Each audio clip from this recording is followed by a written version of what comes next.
ಸ್ನೇಹಿತರೆ ನಮಸ್ಕಾರ. ನಾನು ರವೀಂದ್ರ ಜೋಶಿ. ಉತ್ತರ ಪ್ರದೇಶದ ಮುಖ್ಯಮಂತ್ರಿ ಯೋಗಿ ಆದಿತ್ಯನಾಥ್ ಅವರು ಸದ್ದಿಲ್ಲದೆ ಒಂದು ಪುಣ್ಯದ ಕೆಲಸವನ್ನು ಮಾಡಿದ್ದಾರೆ, ಸಾರ್ಥಕವಾದ ಕೆಲಸ ಮಾಡಿದ್ದಾರೆ. ನೋಡಿ, ಇದು ಯಾವುದೇ ಪತ್ರಿಕೆಯಲ್ಲಿ ಸುದ್ದಿಯಾಗಿ ಪ್ರಕಟವೇಗೊಳ್ಳೋದಿಲ್ಲ, ಇದರ ತೀವ್ರತೆ ಅರ್ಥ ಆಗೋದಿಲ್ಲ, ದೇಶದಲ್ಲಿ ಏನು ನಡೀತಾ ಇದೆ ಅಂತ ಜನರಿಗೆ ಅರ್ಥನೇ ಆಗೋದಿಲ್ಲ. ಪ್ರಕರಣ ಏನು ಅಂತ ಹೇಳಿಬಿಡ್ತೇನೆ, ಆಮೇಲೆ ಇದ್ರ ಬಗ್ಗೆ ಚರ್ಚೆಯನ್ನು ಮಾಡೋಣ. ಯಾವ ಅಂತ ಸಾರ್ಥಕಗೊಳಿಸುವಂಥ ಕೆಲಸವನ್ನು ಮಾಡಿದ್ದಾರೆ, ಪುಣ್ಯದ ಕೆಲಸ ಏನು ಮಾಡಿದ್ದಾರೆ. ನಿಮಗೆ ಗೊತ್ತು, ಯೋಗಿ ಆದಿತ್ಯನಾಥ್ ಅವರು 2017ರಲ್ಲಿ ಮುಖ್ಯಮಂತ್ರಿಯಾಗಿ ಉತ್ತರ ಪ್ರದೇಶದಲ್ಲಿ ನಿಯೋಜನೆಗೊಂಡಂಥವ್ರು. ಅದಕ್ಕಿಂತ ಮುಂಚೆ 2012ರಿಂದ 2017ರವರೆಗೂ ಇದ್ದವರು ಅಖಿಲೇಶ್ ಯಾದವ್. ಚುನಾವಣೆಯಲ್ಲಿ ಮುಲಾಯಂ ಸಿಂಗ್ ಯಾದವ್ ಅವರು ಫೀಲ್ಡಿಗೆ ಇಳಿದು ಕೆಲಸ ಮಾಡಿದರು. ಗೆದ್ದ ತಕ್ಷಣ ಮಗನನ್ನು ಮುಖ್ಯಮಂತ್ರಿಯನ್ನಾಗಿ ಮಾಡಿದರು. ಆವಾಗ 3.5 ಮುಖ್ಯಮಂತ್ರಿ ಅಂತ ಆತನನ್ನು ಕರೀತಿದ್ರು ಅಖಿಲೇಶ್ ಯಾದವ್ ಮುಖ್ಯಮಂತ್ರಿ ಕಾರ್ಯಾಲಯಕ್ಕೆ ಹೋಗ್ತಿರಲಿಲ್ಲ. ಮನೆಯಲ್ಲಿ ಯಾವಾಗ ಎದ್ದೇಳೋರು, ರಾತ್ರಿ ಎಲ್ಲ ಪಾರ್ಟಿ ಮಾಡೋರು, ಯಾವಾಗಲೂ ಒಂದು ಹಿಂಡು ಹುಡುಗರನ್ನು ಕರ್ಕೊಂಡು ಜೀಪ್ ಹಾಕ್ಕೊಂಡು ಕಾರ್ ಹಾಕ್ಕೊಂಡು ಓಡಾಡೋರು. ಹೀಗಾಗಿ ಆತ ಪಾರ್ಟ್ ಟೈಮ್ ಮುಖ್ಯಮಂತ್ರಿ ರೀತಿಯಲ್ಲಿದ್ದರು. ಮುಖ್ಯಮಂತ್ರಿಯಾಗಿ ಮುಲಾಯಂ ಸಿಂಗ್ ಯಾದವ್, ಶಿವಪಾಲ್ ಯಾದವ್ ಮತ್ತು ಆಜಮ್ ಖಾನು ಜೊತೆಗೆ ಅರ್ಧ ಅಖಿಲೇಶ್ ಯಾದವ್. 3.5 ಅಂದರೆ 3.5. ಮುಲಾಯಂ ಸಿಂಗ್ ಯಾದವ್, ಶಿವಪಾಲ್ ಯಾದವ್, ಆಜಮ್ ಖಾನ್ 3 ಆಯಿತು, ಅರ್ಧ ಅಖಿಲೇಶ್ ಯಾದವ್, 3.5 ಮುಖ್ಯಮಂತ್ರಿ. ಆ ರೀತಿ ಆತನಿಗೆ ಹೆಸರಿತ್ತು. 2016ರ ಕೊನೆಯ ಅವಧಿಯ ಸಂದರ್ಭದಲ್ಲಿ, ಇನ್ನೇನು ಚುನಾವಣೆ ಹತ್ತಿರ ಬರಬೇಕು 2017ರದ್ದು, ಆ ಸಂದರ್ಭದಲ್ಲಿ ಆಜಮ್ ಖಾನ್ ಒಂದು ಬಿಲ್ಲನ್ನು ಪ್ರೆಸೆಂಟ್ ಮಾಡಿದರು, ಒಂದು ವಿಧೇಯಕವನ್ನು ಮಂಡನೆ ಮಾಡಿದರು. ವಿಧೇಯಕದ ಹೆಸರೇನು? ಉತ್ತರ ಪ್ರದೇಶ್ ಮದರ್ಸಾ ಆ್ಯಕ್ಟ್ ಅಂತ ಅದರ ಹೆಸರು. ಅದರ ಸಂಪೂರ್ಣ ಹೆಸರು ಬೇರೆ ಇದೆ, ಅದನ್ನು ಹೇಳಿಬಿಡ್ತೇನೆ ನಿಮಗೆ. ಉತ್ತರ ಪ್ರದೇಶ್ ಮದರ್ಸಾ ಅಧ್ಯಾಪಕ್ ಔರ್ ಅನ್ಯ ಕರ್ಮಚಾರಿ ವೇತನ ಭುಕ್ತಾನ್ ವಿಧೇಯಕ್ ಅಂತ. ಇನ್ನೊಂದು ಸಲ ಹೇಳ್ತೇನೆ ಕೇಳಿ. ಉತ್ತರ ಪ್ರದೇಶ್ ಮದರ್ಸಾ ಅಧ್ಯಾಪಕ್ ಅಂದರೆ, ಮದರ್ಸಾ ಅಧ್ಯಾಪಕ್ ಅಂತಂದರೆ ಪಾಠವನ್ನು ಹೇಳ್ಕೊಡೋರು, ಮದರ್ಸಾದಲ್ಲಿ ಪಾಠ ಹೇಳ್ಕೊಡೋರು. ಮೌಲ್ವಿ ಅಂತ ಅನ್ಬೇಕು, ಆ ಮೌಲ್ವಿ ಅನ್ನೋ ಶಬ್ದದ ಬದಲಿ ಅಧ್ಯಾಪಕ ಅಂದಿದ್ದಾರೆ. ಅವರು ಅನ್ಯ ಕರ್ಮಚಾರಿ ಅಂದರೆ ಅಲ್ಲಿ ಕೆಲಸ ಮಾಡುವಂಥ ಇತರರು ವೇತನ ಭುಕ್ತ ವಿಧೇಯಕ ಅಂತ ಅಂದರೆ ಅವರ ಸಂಬಳವನ್ನು ಕೊಡುವಂಥ ವಿಧೇಯಕ. ಮದರ್ಸಾದ ಶಿಕ್ಷಕರು ಮತ್ತು ಅನ್ಯ ಸಿಬ್ಬಂದಿ ವರ್ಗದವರ ವೇತನ ಕೊಡುವ ಕಾಯ್ದೆ, ವಿಧೇಯಕ ಮಂಡನೆ ಮಾಡ್ತಾರೆ. ಎಷ್ಟು ಸುಂದರವಾಗಿದೆ ಹೆಸರು. ಇದು ಬಹುಶಃ ಸಂಬಳಕ್ಕೆ ಸಂಬಂಧಪಟ್ಟಂಥದ್ದು ಇರಬೇಕು ಅಂತ ಯಾರಾದರೂ ಆಲೋಚನೆ ಮಾಡ್ತಾರೆ. ವಾಸ್ತವವಾಗಿ ಇದರ ತೀವ್ರತೆಯನ್ನು ನೋಡಿದರೆ ಗಾಬರಿ ಆಗತ್ತೆ. ಎಂಥ ಅಪಾಯಕಾರಿಯಾದಂಥ ಒಂದು ವಿಧೇಯಕವನ್ನು ಮಂಡನೆ ಮಾಡಿ ಕೆಳಮನೆ ಮತ್ತು ಮೇಲ್ಮನೆ ಎರಡೂ ಕಡೆ ಪಾಸ್ ಮಾಡಿಸ್ಕೊಂಡ್ಬಿಡ್ತಾರೆ ಅಖಿಲೇಶ್ ಯಾದವ್. ಏನು ಹಂಗಂದರೆ ಈ ಬಿಲ್ ಏನು? ಮೊದಲನೇದಾಗಿ ಯಾರ್ಯಾರು ಮದರ್ಸಾದಲ್ಲಿ ಕೆಲಸ ಮಾಡ್ತಾರಲ್ಲ, ಮೌಲ್ವಿಗಳು ಮತ್ತು ಇತರ ಸಿಬ್ಬಂದಿಯವರು, ಅವರ ಸಂಬಳ ಮತ್ತು ಅವರಿಗೆ ಬರಬೇಕಾದಂಥ ಉಳಿದ ಭತ್ಯೆಗಳು, ವೇತನ ಮತ್ತು ಇತರ ಭತ್ಯೆಗಳು, ಅದು ಕಾಲಕ್ಕೆ ತಕ್ಷಣದಲ್ಲಿ ಬಂದು ಬಿಡಬೇಕು. ಅದಕ್ಕೆ ತೊಂದರೆಯಾದರೆ ಉಳಿದ ಎಲ್ಲ ಅಧಿಕಾರ ವರ್ಗದವ್ರನ್ನ ಸಸ್ಪೆಂಡ್ ಮಾಡಲಾಗುವುದು, ಅವ್ರ ಮೇಲೆ ಕಾನೂನು ರೀತಿಯ ಕ್ರಮ ಕೈಗೊಳ್ಳಲಾಗುವುದು. ಈಗ 1ನೇ ತಾರೀಕು ಪಗಾರ ಅಂದರೆ 1ನೇ ತಾರೀಕು ಬಂದುಬಿಡ್ಬೇಕು. ಅದು ಫೈನಾನ್ಸ್ ಮಿನಿಸ್ಟ್ರಿಯಿಂದ ಕ್ಲಿಯರ್ ಆಗಬೇಕು, ಬಂದು ಪಾಸ್ ಆಗಿ ಸೆಕ್ರೆಟರಿಯಿಂದ ಕ್ಲಿಯರ್ ಆಗಿ ಎಲ್ಲರ ಸಂಬಳ ಕೊಟ್ಬಿಡ್ಬೇಕು. ಅಪ್ಪಿತಪ್ಪಿ ತಡ ಆದರೆ ಇಡೀ ಸಂಬಂಧಪಟ್ಟಂಥ ಇಲಾಖೆಯವರು ಯಾರ್ಯಾರಿದ್ದಾರೆ ಅವರೆಲ್ಲರನ್ನ ಸಸ್ಪೆಂಡ್ ಮಾಡಲಾಗುವುದು. ಇಷ್ಟೇ ಆಗಿದ್ದರೆ ಓಕೆ. ನೋಡಿ, ಇದು ಕೇವಲ ಮದರ್ಸಾದವ್ರಿಗೆ, ಉಳಿದ ಶಿಕ್ಷಕರಿಗಿಲ್ಲ. ಇದು ಉತ್ತರ ಪ್ರದೇಶದಲ್ಲಿ ವೇದ ಪಾಠಶಾಲೆಗಳಿದ್ದಾವೆ, ಸರ್ಕಾರಿ ಶಾಲೆಗಳಿದ್ದಾವೆ, ಮಾಧ್ಯಮಿಕ ಶಾಲೆಗಳಿದ್ದಾವೆ, ಪ್ರಾಥಮಿಕ ಶಾಲೆಗಳಿದ್ದಾವೆ, ಕಾಲೇಜುಗಳಿದ್ದಾವೆ, ಅದೆಲ್ಲ ಇಲ್ಲ.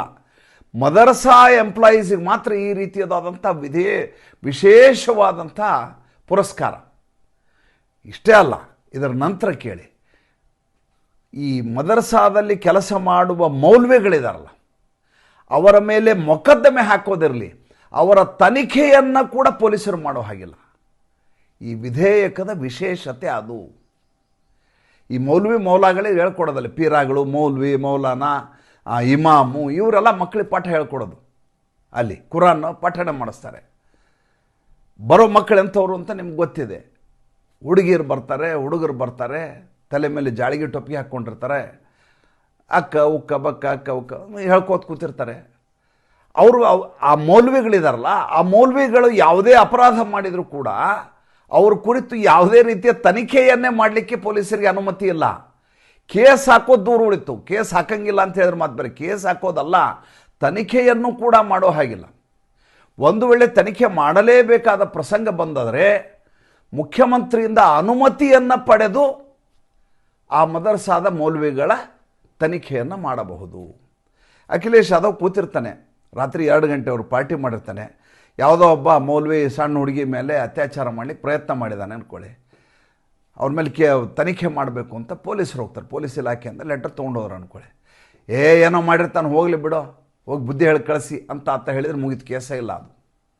ಆಮೇಲೆ ಉತ್ತರ ಪ್ರದೇಶದ ಮದರಸಾಗಳಲ್ಲಿ ನಡೆಯುವಂಥ ಅನಾಚಾರ, ಅತ್ಯಾಚಾರ, ದೌರ್ಜನ್ಯಗಳಿದಾವಲ್ಲ, ಅದನ್ನು ನೀವು ಬಣ್ಣಿಸಲಿಕ್ಕೆ ಸಾಧ್ಯವಿಲ್ಲ.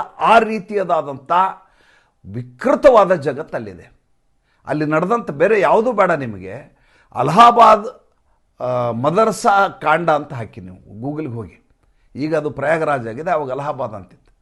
ಅಲಹಾಬಾದ್ ಮದರಸಾ ಕಾಂಡ್ ಅಂತ ಟೈಪ್ ಮಾಡಿ, ಯಾವ ರೀತಿ ಮೌಲ್ವಿಗಳು ಸಣ್ಣ ಸಣ್ಣ ಹುಡುಗಿಯರ ಮೇಲೆ ಅತ್ಯಾಚಾರ ಮಾಡಿದರು, ನಗ್ನಗೊಳಿಸಿ ಅವ್ರಿಗೆ ಇನ್ನಿಲ್ಲದ ಹಾಗೆ ಪೀಡನೆಯನ್ನು ಮಾಡಿದರು ಅನ್ನೋ ಎಲ್ಲ ಮಾಹಿತಿ ನಿಮ್ಗೆ ಅದರಲ್ಲಿ ಲಭ್ಯ ಆಗುತ್ತೆ.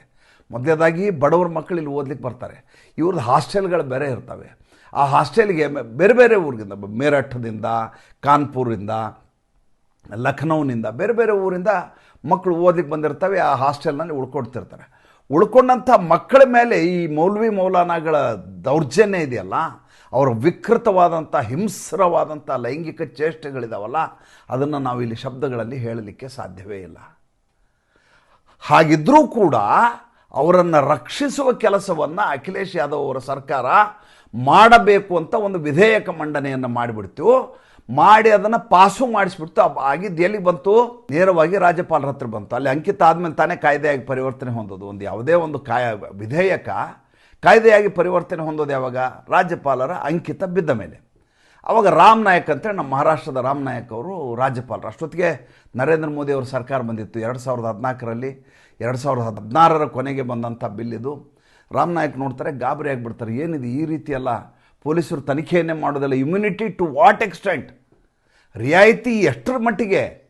ಆತ ಈ ಮೌಲ್ವಿ ಏನೇ ಮಾಡಿದ್ರು ಆತ ಬಾರಾಖೂನ್ ಮಾಫ್ ಅಂತೇಳಿ, ಎಲ್ಲದಕ್ಕೂ ಮಾಫಿ ಅಂದರೆ ಹೆಂಗೆ ಅಂಥೇಳಿ ಇದನ್ನು ನೋಡಿ ಗಾಬರಿಯಾಗಿ ಅವರು ರಾಷ್ಟ್ರಪತಿ ಕಳಿಸ್ತಾರೆ. ಅವಾಗ ರಾಷ್ಟ್ರಪತಿ ಯಾರಿದ್ರು? ಪ್ರಣಬ್ದಾ ಇದ್ದರು, ಪ್ರಣಬ್ ಮುಖರ್ಜಿ. ಪ್ರಣಬ್ ಮುಖರ್ಜಿ ನೋಡ್ತಾರೆ, ನೋಡಿ ಗಾಬರಿ ಆಗಿಬಿಡ್ತಾರೆ. ಪ್ರಣಬ್ ಮುಖರ್ಜಿ ರಾಷ್ಟ್ರಪತಿ ಆಗಬಾರ್ದು ಅಂತ ಸೋನಿಯಾ ಗಾಂಧಿ ಇನ್ನಿಲ್ಲದ ಹಾಗೆ ಪ್ರಯತ್ನ ಮಾಡಿದ್ರು. ಅವಾಗ ಮಾಡಬಾರ್ದು ಅವ್ರನ್ನ ಅಂತ, ಪ್ರಣಬ್ದಾನ್ ಮಾಡಬಾರ್ದು, ದಾದಾ ಇರಬಾರ್ದು ಅಂತ.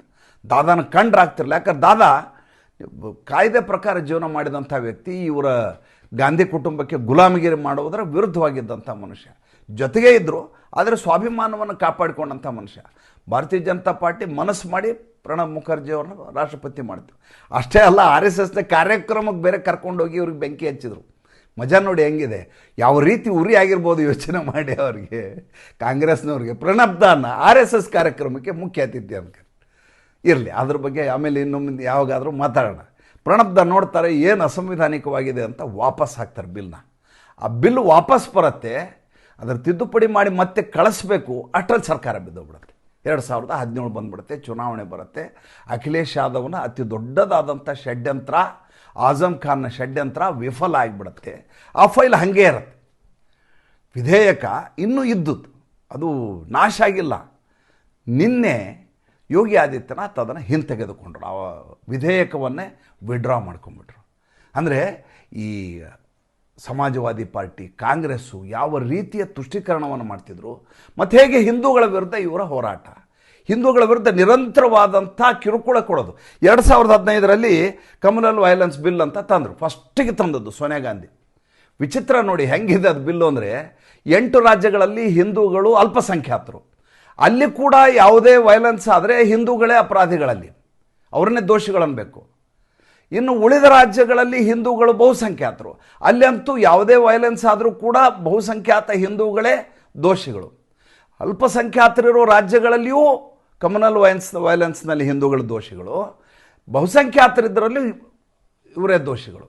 ಅಂದರೆ ಉಳಿದ ಯಾವ ಮುಸಲ್ಮಾನರ ಮೇಲೆ ಏನೇ ಅಪರಾಧ ಮಾಡಿದ್ರು, ಅವ್ರು ಏನೇ ಕುಕೃತ್ಯ ಮಾಡಿದ್ರು ಕೂಡ ಅವ್ರ ಮೇಲೆ ಕೇಸ್ ಹಾಕಂಗಿಲ್ಲ, ಹಿಂದೂಗಳ ಮೇಲೆ ಹಾಕಬೇಕು ಅಂತ 2005ರಲ್ಲಿ ಬಿಲ್ ಹಾಕಿದ್ರು. ಆಗಲಿಲ್ಲ. 2011ರಲ್ಲಿ 2ನೇ ಸಲ ಇದನ್ನು ಸ್ವಲ್ಪ ತಿದ್ದುಪಡಿ ಮಾಡಿದ್ರು. ತಿದ್ದುಪಡಿ ಮಾಡಿ prevention of communal violence bill ಅಂತ ಒಂದು ಬಿಲ್ ಅಂತಂದರು. ಮತ್ತೆ ಭಾರತೀಯ ಜನತಾ ಪಾರ್ಟಿ ಗಲಾಟೆ ಮಾಡಿ ಈ ಬಿಲ್ ಪಾಸ್ ಆಗಲಾರ್ದಂಗೆ ನೋಡ್ತೀವಿ. ಇಲ್ಲದೆ ಹೋದರೆ ಈ ದೇಶದಲ್ಲಿ ಎಲ್ಲಿಯೇ ಕೋಮು ಗಲಭೆ ಆದರೂ ಕೂಡ ಹಿಂದೂಗಳನ್ನು ಒಳಗೆ ಹಾಕುವಂಥ ಅತಿ ದೊಡ್ಡದಾದ ಷಡ್ಯಂತ್ರಕ್ಕೆ ಸಂಪೂರ್ಣವಾದಂಥ ತಯಾರಿಯನ್ನು ನಮ್ಮ ಕಬರಸ್ಥಾನಲ್ಲಿ ತೊಗೊಂಡೋಗಿ ನಮ್ಮನ್ನು ಹೂಳುವಂಥ ಕೆಲಸವನ್ನು ಸೋನಿಯಾ ಗಾಂಧಿ ಮಾಡಿದರು, ರಾಹುಲ್ ಗಾಂಧಿ ಮಾಡಿದರು. ಇವರು ಸರ್ಕಾರ ಬರಬೇಕು ಅಂತ ಎಲ್ಲರೂ ಆಶಿಸ್ತಾರೆ. ಹಿಂದೂಗಳೇ ಹಿಂದೂಗಳ ಶತ್ರುಗಳು. ಭಾರತ್ ಕಾ ಶತ್ರು ಕೋನ್ ಹೇ, ಭಾರತೀಯ ಹೇ ಅಂತೇಳಿ ಒಂದು ಕಡೆ ಸಿನಿಮಾದಲ್ಲಿ ಹೇಳ್ತಾರೆ, ದುರಂಧರ್ನಲ್ಲಿ. ಮೊದಲನೇ ಶತ್ರು ಭಾರತಕ್ಕೆ ಯಾರು ಅಂತಂದ್ರೆ ನಮ್ಮ ಹಿಂದೂಗಳೇ ನಮ್ಮ ಶತ್ರುಗಳು. ಎರಡನೇದು ಪಾಕಿಸ್ತಾನ. ಈಗ ನೋಡಿ ಕರ್ನಾಟಕದಲ್ಲಿ ದ್ವೇಷ ಭಾಷಣ ತಡೆ ಮಸೂದೆ ಅಂತ ತಂದಿದ್ದಾರೆ, ಪಾಸ್ ಮಾಡಿಸ್ಕೊಂಡ್ಬಿಟ್ರು. ಬಹುಸಂಖ್ಯಾತ ಸಂಖ್ಯೆ ಅಲ್ವಾ ವಿಧಾನಮಂಡಲದಲ್ಲಿ ಸಂಖ್ಯೆ ಆಧಾರದ ಮೇಲೆ ಪಾಸ್ ಆಗಿಬಿಡ್ತು ಬಿಲ್ಲು, ದ್ವೇಷ ಭಾಷಣ ತಡೆ ಮಸೂದೆ. ಈ ಮಸೂದೆ ಏನಪ್ಪ, ನಾಳೆ ರವೀಂದ್ರ ಜೋಶಿ ಮಾತಾಡ್ತಾ ಇದ್ದಾರೆ, ನಿಜವನ್ನು ಮಾತಾಡಿದರೂ ಕೂಡ ಆತನ ಮೇಲೆ ದ್ವೇಷ ಭಾಷಣ ಮಾಡಿದ್ದಾನೆ ಅಂತ ಕೇಸ್ ಹಾಕ್ಬಿಡೋದು, 7 ವರ್ಷ ಜೈಲು ಶಿಕ್ಷೆ. ಏನ್ರಿ ಇದರ್ಥ? ಅದೇ ಮಲ್ಲಿಕಾರ್ಜುನ ಮುತ್ಯಾನ ಮಗ ಪ್ರಿಯಾಂಕ ಖರ್ಗೆ ಬಾಯಿಗೆ ಬಂದ ಹಾಗೆ ಹಿಂದೂ ಧರ್ಮವನ್ನು ಬಾಯಿಗೆ ಬಂದ ಹಾಗೆ ಬೈತಾರೆ. ಅವಾಗ ಅದು ದ್ವೇಷ ಭಾಷಣ ಆಗೋದಿಲ್ಲ, ಅವಾಗ ಅದು ಅಭಿವ್ಯಕ್ತಿ ಸ್ವಾತಂತ್ರ್ಯ ಆಗುತ್ತೆ. ಅವ್ರ ಮೇಲೆ ಕೇಸ್ ಹಾಕೋಲ್ಲ, ಯಾಕೆ ಅವ್ರದ್ದೇ ಸರ್ಕಾರ. ಉಳಿದ ಯಾರೇ ಮಾತಾಡಿದರೂ ಕೂಡ, ಇರುವ ವಿಷಯವನ್ನು ಮಾತಾಡಿದರೂ ಕೂಡ ಅದು ದ್ವೇಷ ಭಾಷಣವಾಗಿ ಪರಿವರ್ತಿತಗೊಂಡ್ಬಿಡುತ್ತೆ. ಯಾಕಂದರೆ ಅವ್ರದೇ ಸರ್ಕಾರ ಇದೆ, ಅವ್ರದೇ ಪೊಲೀಸರು, ಅವರೇ ಕೇಸ್ ಹಾಕೋರು, ಅವರೇ ಜೈಲಿಗೆ ಹಾಕೋರು. ಈ ರೀತಿಯದಾದಂಥ ನಿರಂಕುಶ ಪ್ರಭುತ್ವ, ಈ ರೀತಿಯದಾದಂಥ ದಬ್ಬಾಳಿಕೆಯ ದೌರ್ಜನ್ಯವನ್ನು ಎಲ್ಲಿಯಾದರೂ ನೋಡಿದ್ದೀರಾ? ಅದೀಗ ನಡೀತಾ ಇದೆ. ರಾಜ್ಯಪಾಲರ ಹತ್ರ ಫೈಲ್ ಹೋಗಿದೆ. ಈಗ ರಾಜ್ಯಪಾಲರು ಏನು ಮಾಡ್ತಾರೆ ನೋಡಬೇಕು. ನಮ್ಮಂಥವರು ಮುಳ್ಳಿನ ಮೇಲೆ ನಿಂತು ಮಾತಾಡುವಂಥ ಸ್ಥಿತಿ, ಏನು ಹೇಳೋಕ್ಕಾಗಲ್ಲ, ಬಿಡೋಕ್ಕಾಗಲ್ಲ. ಭಾರತೀಯ ಜನತಾ ಪಾರ್ಟಿ ಮಾಡಿದಂಥ ದಬ್ಬಾಳಿಕೆ ದೌರ್ಜನ್ಯ, ಆ ಕಾಲದಲ್ಲಿ ಭ್ರಷ್ಟಾಚಾರದಿಂದಾಗಿ ಸರ್ಕಾರ ಬಿದ್ದು ಇವತ್ತು ನಾವು ಈ ಹಿಂದೂ ವಿರೋಧಿ ಸರ್ಕಾರದ ಜೊತೆ ಏಗಬೇಕಾದಂಥ ಪರಿಸ್ಥಿತಿ ಬಂದಿದೆ. ಮತ್ತು ಮುಂದಿನ ಸಂಚಿಕೆಯಲ್ಲಿ ಹೊಸ ವಿಷಯದೊಂದಿಗೆ ಬರ್ತೀನಿ. ಸಂಚಿಕೆ ಇಷ್ಟ ಆಗಿದ್ರೆ ಲೈಕ್ ಮಾಡಿ, ಫಾಲೋ ಮಾಡಿ, ಶೇರ್ ಮಾಡಿ. ನಮಸ್ಕಾರ.